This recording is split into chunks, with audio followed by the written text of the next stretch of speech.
तो current affairs की weekly series में आप सभी का स्वागत है, जिसमें हम लोग पढ़ेंगे उन सारे क्वेश्चंस को जो सारे क्वेश्चंस आप लोग पिछले हफ्ते से लेके अभी तक पढ़ते हुए हैं।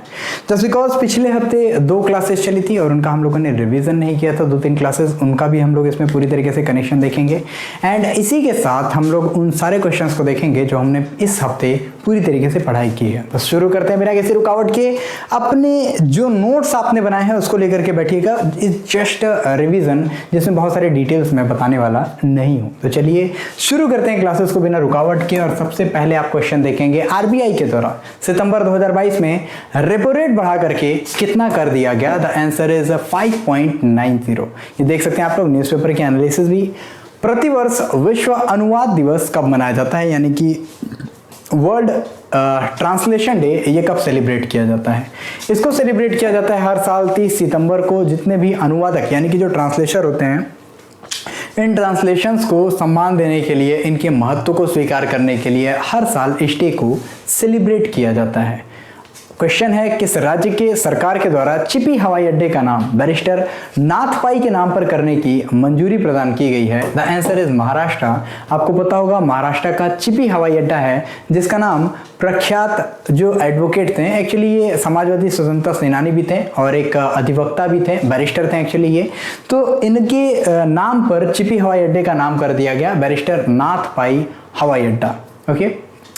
उज्जैन के स्थित महाकाल कॉरिडोर अब किस नाम से जाना जाएगा? एक्चुअली ये महाकाल कॉरिडोर जो कि उज्जैन में बनाया गया है मध्य प्रदेश के, इसका हाल ही में उद्घाटन किया गया नरेंद्र मोदी के द्वारा। और इसका नाम क्या रखा गया? महाकाल लोक, जो कि श्री महाकाल लोक के नाम से जाना जाएगा। उज्जैन में स्थित है। काशी कॉरिडोर की तर्ज पर इसको पूरी तरीके से बनाया गया। बहुत बड़ा एरिया कवर किया है, याद रखेंगे। जनजातियों का विश्वकोश यानी इंसाइक्लोपीडिया जारी करने वाला भारत का पहला राज्य कौन सा बनेगा? It means encyclopedia of tribals. ये स्टार्ट करने वाला भारत का पहला राज्य बन गया है ओडिशा, जिसकी कैपिटल है भुवनेश्वर। मुख्यमंत्री हैं नवीन पटनायक। इन्होंने encyclopedia of tribals in Odisha इसका अनावरण किया, जो कि एक विश्वकोश को जारी करने का उद्देश्य क्या है? जनजातियों और समुदायों की जो भी सांस्कृतिक पहचान है उनको बिखरने से बचाया जा सके। नेक्स्ट है, सीबीआई के द्वारा कौन सा ऑपरेशन हाल ही में प्रारंभ किया गया ड्रग नेटवर्क की समाप्ति के लिए? The answer is operation Garuda. इसे स्टार्ट किया गया किसके लिए? ड्रग नेटवर्क की समाप्ति के लिए। और सीबीआई यानी सेंट्रल ब्यूरो ऑफ इन्वेस्टिगेशन ने इसकी स्टार्टिंग की इंटरपोल और नार्कोटिक्स कंट्रोल ब्यूरो के साथ घनिष्ठ समन्वय में यह वैश्विक अभियान स्टार्ट किया गया, जो कि अवैध रूप से दवाओं की तस्करी को काउंटर करेगा। नेक्स्ट आप लोग देख सकते हैं न्यूज़पेपर में भी इसका पूरा एनालिसिस है। रानीपुर वन्यजीव अभयारण्य किस राज्य के चौथे टाइगर रिजर्व के रूप में मंजूरी प्रदान की गई? यह है उत्तर प्रदेश का चौथा टाइगर रिजर्व। अभी तक 3 टाइगर रिजर्व थे, दुधवा, पीलीभीत और अमनगढ़। इसके बाद Ranipur tiger reserve, total 4 tiger reserve हो गए।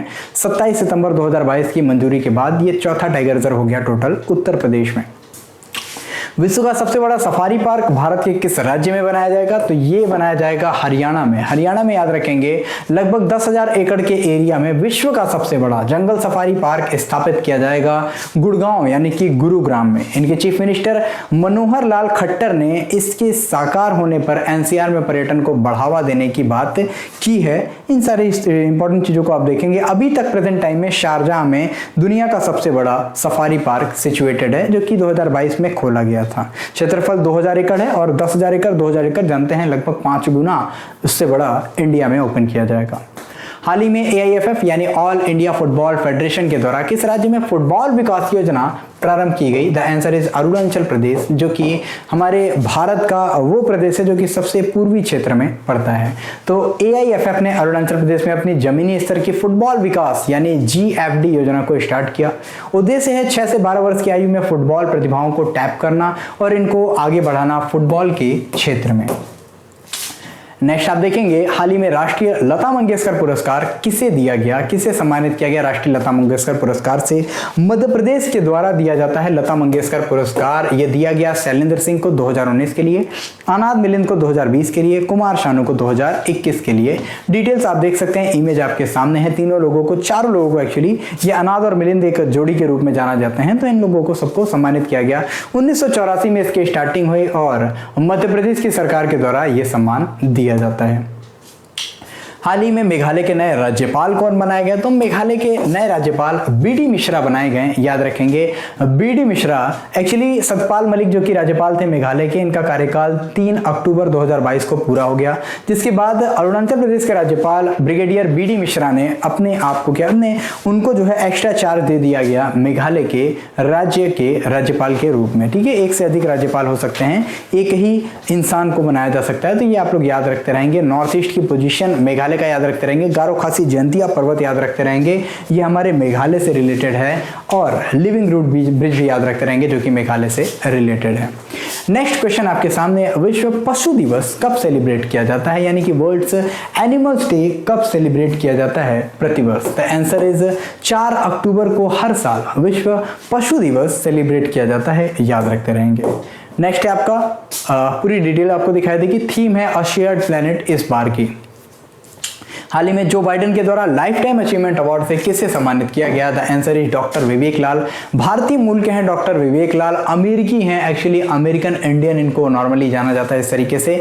लाइफ टाइम अचीवमेंट अवार्ड दिया गया क्योंकि ये जनरल एटॉमिक्स के सीईओ हैं और कार्यालय के आधिकारिक बयान के अनुसार इनको बेहतर कार्यों के लिए यह सम्मान दिया गया है। कई ड्रोन बना करके इन्होंने अपना नाम जो है कमा चुका है, तो इनको याद आप रख सकते हैं।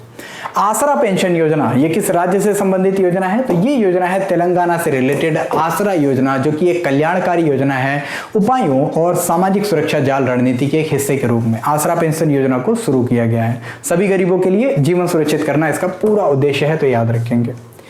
FIBA यानी इंटरनेशनल फुटबॉल एसोसिएशन के रूप में आप लोग जानेंगे, बास्केटबॉल एसोसिएशन के रूप में आप लोग जानेंगे, federation of international basketball association. तो ये महिला बास्केटबॉल विश्व कप 2022, इसका खिताब किसने जीता है? तो इसका खिताब जीता है अमेरिका की टीम ने। आप देख सकते हैं सिडनी सुपरडोम ऑस्ट्रेलिया में अंतर्राष्ट्रीय बास्केटबॉल महासंघ यानी FIBA के द्वारा महिला बास्केटबॉल विश्व कप जीतने के लिए चीन को इन्होंने हराया 83-61 से, तो ये याद रखते रहेंगे। अमेरिका ने लगातार चौथा और कुल 11वां खिताब इसमें जीता है। इंटरनेशनल बास्केटबॉल फेडरेशन की स्थापना 18 जून 1932 को हुई। मुख्यालय इसका मिज में है जो कि स्विट्जरलैंड में सिचुएटेड है और हमाने नियांग इसके अध्यक्ष हैं। एंड्रियाज जक्लिस इसके महासचिव हैं। इतनी डिटेल्स आप नहीं पूछी जाएंगी, जितना पूछे उसका आंसर आप लोग करेंगे। भौतिकी के क्षेत्र में नोबेल पुरस्कार से किसे सम्मानित किया गया है? ये क्वेश्चन मैंने पूरी तरीके से कवर किया है। तो एलन एस्पेक्ट, जॉन फ्रांसिस क्लॉसर और एंटोन जिलिंगर, इन तीनों लोगों को सम्मानित किया गया है भौतिकी के क्षेत्र में। किसमें नोबेल पुरस्कार प्रदान किया गया है? तो इस किस चीज के लिए? इनकी खोज क्या है? इनकी खोज नॉर्मली क्या है? नोबेल प्राइज के 3 फिजिक्स हैं और फिजिक्स के क्षेत्र में जो ये सम्मान दिया जाता है बौद्धिक उपलब्धि के लिए दिया जाता है, नॉर्मली याद रखेंगे। टोटल 6 कैटेगरीज में ये सम्मान दिया जाता है। भौतिकी, रसायन विज्ञान, शरीर विज्ञान जैसे चिकित्सा कहते हैं, फिजियोलॉजी और मेडिसिन, या फिर साहित्य। इसके अलावा आप देखेंगे शांति और अर्थशास्त्र। ये 6 कैटेगरीज है जिसमें यह सम्मान दिया जाता है।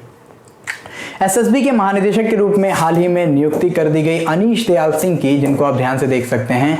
1988 बैच के मणिपुर कैडर के आईपीएस अधिकारी हैं अनीश दयाल सिंह, जिन्हें केंद्रीय गृह मंत्रालय ने अहम जिम्मेदारी सौंपी है। तो अनीश दयाल सिंह जो है एसएसबी प्रमुख का अतिरिक्त प्रभार भी इनको प्रदान किया गया है अनीश दयाल सिंह को, और आईटीबीपी के महानिदेशक की जिम्मेदारी भी इन्हें प्रदान की गई है। इनसे पहले एसएल थाउसेन थे, जिनकी इमेज आप लोग देख रहे हैं। ये तुरंत एसएल थाउसेन जो है ये पकड़ा रहे हैं अपने एक गुलदस्ते को, और एसएल थाउसेन जिनका नाम सुजय लाल थाउसेन है, इन्होंने क्या बल मुख्यालय में सिंह को प्रथागत बैटन सौंपा। और मणिपुर कैडर के अधिकारी अनीश दयाल सिंह इससे पहले खुफिया ब्यूरो में बतौर विशेष निदेशक कार्यरत थे। चुनाव आयोग के उपचुनाव आयुक्त के रूप में हाल ही में नियुक्ति की गई अजय भादु की। आपको याद होगा जो हमारे इलेक्शन कमिश्नर ऑफ इंडिया हैं, इलेक्शन कमिश्नर ऑफ इंडिया, ये हैं राजीव कुमार। इसके अलावा और सारे नाम आप लोगों को एकदम पढ़े हुए लिख रहे होंगे, सब कुछ रिलेट करके मैंने आपको बताया, तो ये याद करते रहेंगे। अजय भादु, इन्हें की उपचुनाव आयुक्त के रूप में हाल ही में नियुक्त किया गया। टोटल रिलेट करके आप लोग यहाँ से देख सकते हैं, जो कि मोस्ट इंपॉर्टेंट आपके इंपॉर्टेंट क्वेश्चन हो जाएंगे। स्वच्छता सर्वेक्षण 2022 के अनुसार भारत का सबसे स्वच्छ राज्य बन चुका है मध्य प्रदेश, और सबसे स्वच्छ जिला अगर पूछा जाए तो यह है इंदौर। लगातार 6ठे वर्ष स्वच्छ शहर का रिकॉर्ड इन्होंने कायम किया।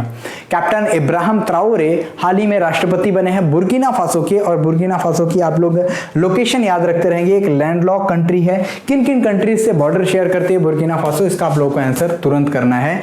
एंड अंतरराष्ट्रीय शिक्षक दिवस हर साल 5 अक्टूबर को सेलिब्रेट किया जाता है, याद रखते रहेंगे। क्वेश्चन है आपका, भारत और किस देश की नौसेना ने हाल ही में व्हाइट शिपिंग एक्सचेंज पर समझौता हस्ताक्षरित किया है न्यूजीलैंड और इंडिया की नौसेना के बीच में? तो व्हाइट शिपिंग का एक्सचेंज, व्हाइट शिप का मतलब क्या होता है? जो भी कॉमर्शियल शिप्स हैं इनके एक्सचेंज का एक समझौता किया गया है। नॉर्मली इनके डिटेल्स के बारे में एनालिसिस दिए जाएंगे। ब्राउन शिप्स कौन सी होती हैं? ब्राउन शिप्स होती हैं जो मिलिट्री के शिप्स होती हैं या फिर जो नेवल शिप्स होती हैं, इन्हें बोला जाता है। ब्लैक शिप्स किन्हें बोलते हैं? जो कि तस्करी के काम में आते हैं, इन्हें ब्लैक शिप से डिनोट किया जाता है। तो ऐसे चीजों के बारे में आप लोग याद रखते रहेंगे जो कि मोस्ट इंपॉर्टेंट हो जाता है। ओके, हाल ही में यूएनएचसीआर नानसेन शरणार्थी पुरस्कार से सम्मानित किया गया एंजेला मर्केल को, जो कि प्रेजेंट टाइम में क्या मतलब एक तरीके से एक्स चांसलर थी जर्मनी की, और UNHCR it means United Nations high commissioner for refugees. तो रिफ्यूजीज के लिए इन्होंने जो काम किया इसके लिए ये सम्मान इन्हें दिया गया एंजेला मर्केल को। और शरणार्थियों की समस्या को इन्होंने बहुत ज्यादा कम किया है। रोहिंग्या शरणार्थी आपने सुना होगा, इनके लिए भी इन्होंने बहुत सारी डिमांड की थी, काम किया था, इसके लिए ये इंपॉर्टेंट हो जाता है। साहित्य के क्षेत्र में नोबेल पुरस्कार से सम्मानित किया गया एनी एर्नॉक्स को, जो कि फ्रांस से बिलोंग करती हैं। इनकी एक नोवेल, इनकी देखिए लेखिका है एक तरह से, और इस वजह से इन्हें जो है सम्मान अभी हाल ही में सम्मानित किया गया। अर्थशास्त्र के बाद मैं पूरा रिलेट करके आपको बताऊंगा किसे किस सेक्टर में दिया गया। और FIH अंतर्राष्ट्रीय हॉकी महासंघ के द्वारा सर्वश्रेष्ठ गोलकीपर चुना गया PR सिराजेस को पुरुष कैटेगरी में और सविता पुनिया को महिला कैटेगरी में। इमेज आप देख सकते हैं, कुछ इस समय इस स्क्रीन पे आपको दिखाई देंगे। ओके, एंड नेक्स्ट आप देखेंगे FIH इंटरनेशनल हॉकी फेडरेशन के बारे में। स्थापना 7 जनवरी 1924 को होती है। मुख्यालय लॉजेन स्विट्जरलैंड में है एंड अध्यक्ष इसके सैफ अहमद हैं, जो कि एक कार्यकारी अध्यक्ष के रूप में यानी एक्टिंग प्रेसिडेंट के रूप में जाने जाते हैं। विश्व स्तर पर चीनी का सबसे बड़ा उत्पादक और उपभोक्ता बन चुका है हमारा प्यारा भारत, जिसकी पूरी ग्राफ को आप लोग देख सकते हैं। लगातार सबसे अधिक एक्सपोर्ट और सबसे अधिक उत्पादन और सबसे अधिक कंजम्पशन यानी कि उपभोक्ता के रूप में बनकर के सामने आया है। लेकिन निर्यातक के रूप में अभी इसकी पोजीशन सेकंड है, इसको याद रखते रहेंगे, क्योंकि 35 लाख मीट्रिक टन का इस्तेमाल इन्होंने एथेनॉल बनाने में कर लिया गन्ने का, इस वजह से याद रखते रहेंगे। ठीक है, अभी हाल ही में किसे भारतीय निर्वाचन आयोग यानी इलेक्शन कमीशन ऑफ इंडिया के द्वारा अपना नेशनल आइकन घोषित किया गया? The answer is Pankaj Tripathi, जिनको कि अभी हाल ही में फिनो नेशनल बैंक के फिकर नॉट अभियान का भी ब्रांड एम्बेसडर नियुक्त किया गया था। तो याद रखते रहेंगे। अंतरिक्ष यात्रा करने वाली पहली अमेरिकी मूल की महिला कौन बनी? ये बन चुकी हैं निकोल मान, जिनकी इमेज आप लोग देखेंगे कुछ इस जगह पे आपको दिखाई देंगे। निकोल मान जो कि अमेरिकी मूल की पहली महिला हैं जो कि जाएंगी अंतरिक्ष में यात्रा करने के लिए। तो निकोल मान का नाम याद रखते रहेंगे। क्रू 5 मिशन थी जिसके तहत इनको सेंड किया जाएगा। क्वेश्चन है, नवंबर 2022 में मालाबार नौसैनिक अभ्यास की मेजबानी किसके द्वारा की जाएगी? तो जापान के द्वारा मालाबार एक्सरसाइज की मेजबानी की जाएगी, जो कि 4 देशों के बीच होती है, quad countries, Bharat, Australia, Japan और अमेरिका। नेक्स्ट है विश्व डाक दिवस। हर साल सेलिब्रेट किया जाता है 9 अक्टूबर को। राष्ट्रीय डाक दिवस सेलिब्रेट किया जाता है 10 अक्टूबर को। पूरी डिटेल आपके सामने रखी हुई है। हाल ही में आयोजित 36वें राष्ट्रीय खेल में योगासन में गोल्ड मेडल जीतने वाली पहली खिलाड़ी या पहली एथलीट बन चुकी हैं पूजा पटेल। और गुजरात में 36वें हमारे जो राष्ट्रीय खेल हैं इसका आयोजन हुआ था। 37वें राष्ट्रीय खेलों का आयोजन किया जाएगा गोवा में। वर्ष 2022 का शांति का नोबेल पुरस्कार सम्मानित किया गया LS बियालियात्स्की, जो कि बेलारूस से बिलोंग करते हैं। मेमोरियल जो कि रशिया की एक संस्था है, और सेंटर फॉर सिविल लिबर्टीज जो कि एक यूक्रेन की संस्था है। ये आप याद रख लेंगे। ओके, नेक्स्ट आपके सामने क्वेश्चन आएगा। ये फिजिक्स के लिए, चिकित्सा के लिए, रसायन के लिए, साहित्य के लिए, पीस के लिए, अर्थशास्त्र के लिए, सब कुछ रिलेट करते हैं हम। क्रू 5 मिशन जो मैंने आपको बताया, SpaceX और नासा दोनों ने मिलकर के इसको सेंड किया। और निकोल मान जो कि पहली अमेरिकी मूल की महिला बनी है जो कि अंतरिक्ष में जाएंगी इसी मिशन के तहत। अमित शाह के द्वारा हाल ही में सरदार वल्लभ भाई पटेल की 14 फीट की प्रतिमा का अनावरण किया गया सिक्किम की कैपिटल गैंगटॉक में, देख सकते हैं, मोस्ट इंपॉर्टेंट। इसके साथ ही इन्होंने प्रगति पथ और कॉफी टेबल पुस्तक का भी विमोचन किया था। सेवा रत्न पुरस्कार से सम्मानित हाल ही में किया गया रतन टाटा को RSS यानी राष्ट्रीय स्वयं संघ के द्वारा इनको सम्मानित किया गया। एंड एक नई उन्नत पर्यवेक्षण निगरानी प्रणाली जिसे दक्ष के रूप में हम जानते हैं, RBI ने लॉन्च किया है। शक्तिकांत दास जो कि गवर्नर ऑफ RBI हैं, सुपर टेक पहल दक्ष की शुरुआत इन्होंने की है। निर्बाध संचार व्यवस्था, निरीक्षण योजना और निष्पादन और साइबर घटना रिपोर्ट, इन सारी चीजों को सशक्त करने के लिए। आगामी इंटरनेशनल सोलर अलायंस की 5वीं सभा का आयोजन किया जाएगा नई दिल्ली में। इंटरनेशनल सोलर अलायंस जिसमें कि ये tropic of cancer, tropic of Capricorn के बीच की कंट्रीज को कंटेन करने की बात की गई थी ताकि सोलर एनर्जी का ज़्यादा से ज़्यादा यूज़ किया जा सके, लेकिन बाद में और सारी कंट्रीज को भी इसमें शामिल होने के लिए इनवाइट किया गया, जिसमें से 101वीं नंबर की कंट्री इसमें जो ऐड हुई थी इसका नाम अमेरिका है, और 102वीं नंबर की जो कंट्री थी जो इसमें ऐड हुई इसका नाम एंटीगुआ बाराबुडा है। नेक्स्ट है वर्ष 2022 का अर्थशास्त्र का नोबेल प्रदान किया गया, तो ये प्रदान किया गया Ben S Bernanke, Douglas W Diamond and Philip H Dybvig को। एंड इसके अलावा मोस्ट इंपॉर्टेंट आप देख लेंगे फिजिक्स के लिए जिनको सम्मान दिया गया, मैंने पढ़ा है, चिकित्सा के लिए स्वांते पेम्बो, रसायन के लिए मोर्टन मेंडला, आर बटोरजी और बैरी शॉप, साहित्य के लिए एनी अर्नॉक्स और शांति के लिए एल एस पिलेसियासी की memorial centre for civil liberties. ये सब आप लोग याद रख लेंगे। ओके, विश्व मानसिक स्वास्थ्य दिवस हर साल 10 अक्टूबर को सेलिब्रेट किया जाता है मानसिक स्वास्थ्य के बारे में अवेयरनेस को बढ़ाने के लिए, और मतांतरित दलितों को अनुसूचित जाति की स्थिति की जांच के लिए जो आयोग गठित किया गया इसके प्रमुख बनाए गए के.जी. बालाकृष्णन, जो कि मुख्य न्यायाधीश रह चुके हैं भारत के, कहां के, भारत के मुख्य न्यायाधीश भी रह चुके हैं, ध्यान रखेंगे। अक्टूबर 2022 में आतंकवाद विरोध पर यूनाइटेड नेशन सिक्योरिटी काउंसिल की बैठक की मेजबानी करेगा हमारा प्यारा भारत, यूएनएससी, जिसके टोटल 5 मेंबर कंट्रीज परमानेंट हैं और 10 इसमें गैर जो परंपरागत आते हैं हमारे मेंबर्स, उनका आप लोग नाम याद रखते रहेंगे, नॉन परमानेंट मेंबर, जिसमें कि इंडिया को भी मेंबरशिप मिली हुई है 2 साल के लिए। ओके, मोदी एट 20 ड्रीम्स में डिलीवरी, इस पुस्तक का विमोचन किया गया एस जयशंकर, जो कि एक्सटर्नल अफेयर मिनिस्टर हैं भारत के, और इन्होंने कीवी इंडियन हॉल में स्पेस फेम अवार्ड 2022 में भाग लिया था। ये एक्चुअली न्यूजीलैंड के ऑकलैंड एरिया में पड़ता है, यहीं पे इन्होंने इसको लॉन्च किया था।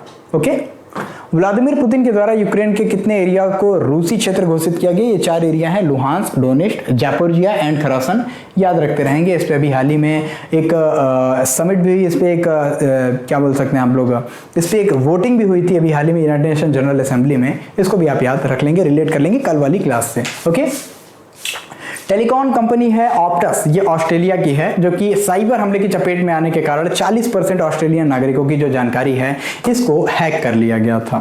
FIH player of the year 2022 चुना गया हरमनप्रीत सिंह, जो कि इंडिया से बिलोंग करते हैं पुरुष कैटेगरी में, फेलिस एल्बर्ट, जो कि नीदरलैंड से बिलोंग करती हैं महिला कैटेगरी में, इनको याद आप रख लेंगे। ओके, भारत का पहला 24/7 सौर ऊर्जा से संचालित गांव बन चुका है मोढेरा, जो कि गुजरात में सिचुएटेड है, गुजरात के महसाणा जिले में ये सिचुएटेड है, इसको याद रख लेंगे। और भारत के 50वें क्रम के मुख्य न्यायाधीश हो जाएंगे DY चंद्रचूड़, पूरी डिटेल आपके सामने है। जस्टिस धनंजय यशवंत चंद्रचूड़, जो क्वेश्चन मैंने आपसे कल पूछा था उसका आंसर आपके सामने है। भारतीय विदेश सेवा दिवस, जो कि हर साल 9 अक्टूबर को सेलिब्रेट किया जाता है, एंड और डिटेल्स आप लोग देखेंगे। मेटा को आतंकवादी संगठन घोषित किया गया है हाल ही में रशिया के द्वारा, और इसके अलावा आप देखेंगे भारत के सबसे बड़े मिलेट प्रसंस्करण उद्योग का लोकार्पण किया गया है छत्तीसगढ़ में। छत्तीसगढ़ में जो मुख्यमंत्री भूपेश बघेल हैं, इन्होंने राज्य के नक्सल प्रभावित क्षेत्र एक कांकेर में, यहाँ पे देश के सबसे बड़े मिलेट, मोटा अनाज जिन्हें हम लोग बाजरा भी कहते हैं, प्रसंस्करण संयंत्र की शुरुआत की। अभी भारत के अगले राजदूत जापान में नियुक्त किए गए सीबी जॉर्ज, जो कि रिप्लेस करेंगे किसको? ये रिप्लेस करेंगे संजय कुमार वर्मा को। संजय कुमार वर्मा याद रखते रहेंगे, अभी हाल ही में शिंजो आबे के जो वाइफ हैं अकी आबे, उनको पद्म विभूषण अवार्ड से सम्मानित, मतलब एक तरीके से हैंडओवर करने का काम संजय कुमार वर्मा ने ही किया था, याद रखेंगे। ओके, एजुकेशन 4.0 इंडिया नामक जो रिपोर्ट है ये हाल ही में पब्लिश की गई वर्ल्ड इकोनॉमिक फोरम के द्वारा, और यहीं आप रिलेट करेंगे 2023 में 37वें राष्ट्रीय खेलों का आयोजन गोवा में किया जाएगा, मैंने अभी आपको बताया था। असोला भट्टी वन्यजीव अभ्यारण्य, जहां पे 8 तेंदुए हाल ही में देखे गए, ये नई दिल्ली से बिलोंग करता है। एंड मुलायम सिंह यादव, जिनका हाल ही में निधन हुआ, 3 बार उत्तर प्रदेश के मुख्यमंत्री रह चुके थे और 1996 से 98 तक भारत के रक्षा मंत्री भी रह चुके थे। कुआफू 1 नामक सैटेलाइट, जिसे हाल ही में चाइना के द्वारा लॉन्च किया गया था, ये इनके एक उपग्रह है जो कि विशालकाय उपग्रह के रूप में जाना जाता है, इनके पौराणिक कथाओं में सूर्य का पीछा करता है, उसके नाम पर रखा गया। विश्व गठिया दिवस हर साल 12 अक्टूबर को सेलिब्रेट किया जाता है वर्ल्ड आर्थराइटिस डे के रूप में, और एशियाई भारोत्तोलन चैंपियनशिप 2022 इस बार आयोजित की गई बहरीन में। यही आप याद रखें, हर्षदा गरुड़ इसमें महानामा बहरीन में एशियाई भारोत्तोलन चैंपियनशिप में महिलाओं के 45 kg में कांस्य पदक इन्होंने जीता। और समुद्री विवाद पर इजराइल और लेबनान के बीच में एक समझौता हाल ही में समझौता किया गया। जापान के पूर्व प्रधानमंत्री शिंजो आबे को मरणोपरांत पद्म विभूषण से सम्मानित किया गया। संजय कुमार वर्मा ने इसको हैंडओवर किया अकी आबे को, जो कि मैंने अभी आपको बताया था। और लोकनायक जयप्रकाश नारायण की प्रतिमा का अनावरण किया गया बिहार के सारण जिले में। अंडर 17 महिला विश्व कप, जो कि फीफा से रिलेटेड है, फीफा अंडर 17 महिला वर्ल्ड कप, ये स्टार्ट किया गया ओडिशा के भुवनेश्वर के कलिंगा स्टेडियम में, जिसमें भारतीय टीम 8-0 से हार गई और इसमें अमेरिका की अमेरिका की टीम जो है इसमें जीत गई। तो इसको याद रखेंगे, वर्ल्ड चैंपियनशिप है। भारत और किस देश ने हाल ही में न्यू एनर्जी टास्क फोर्स की घोषणा की? The answer is USA. India और यूएसए के बीच में हाल ही में एक समझौता हुआ न्यू एनर्जी टास्क फोर्स की। और किसके द्वारा विश्व के पहले सिंगल चार्जर नियम को अपनाने की मंजूरी प्रदान की गई? तो यह है हमारा यूरोपियन यूनियन। अब एक ही चार्जर यहां चलेगा, टाइप सी चार्जर, पूरे यूरोपियन यूनियन में।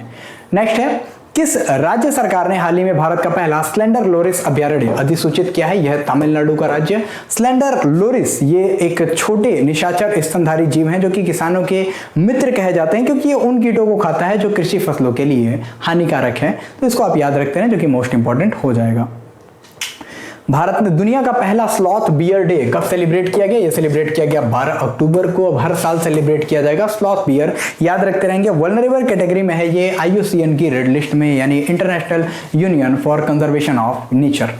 चर्चा में रही पीएम डिवाइन योजना, ये है उत्तर पूर्वी क्षेत्र के विकास से संबंधित। और यहां याद रखेंगे ड्रुजवा पाइपलाइन, ये किस देश से संबंधित गैस पाइपलाइन है?